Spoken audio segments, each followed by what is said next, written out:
ઝાલોદ વિધાનસભાના ધારાસભ્યના અધ્યક્ષ સ્થાને ગુજરાત સરકારના પંચાયત સિંચાઈ વિભાગ દાહોદ દ્વારા નવીન ઉદ્વહન સિંચાઈ યોજનાના કામોનું કરાયું ભૂમિપૂજન।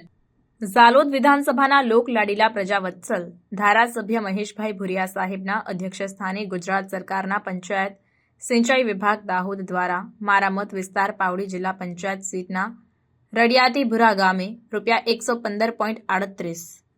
રડિયાતી ગુર્જર ગામે 143.52, દાંતિયા ગામે 142.74, ધારાડુંગર ગામે 124.87, પાવડી ગામે ₹97.2 અને રૂપાખેડા ગામે ₹122.61 લાખના ખર્ચે નવીન ઉદ્વહન સિંચાઈ યોજનાના કામોનું ભૂમિપૂજન કરવામાં આવ્યું। આ ખાતમુહૂર્ત પ્રસંગે જિલ્લા પંચાયત સદસ્ય લલિતભાઈ ભુરિયા, તાલુકા પંચાયત સદસ્ય નરેશભાઈ ભાભોર, નાયબ કાર્યપાલક એન્જિનિયર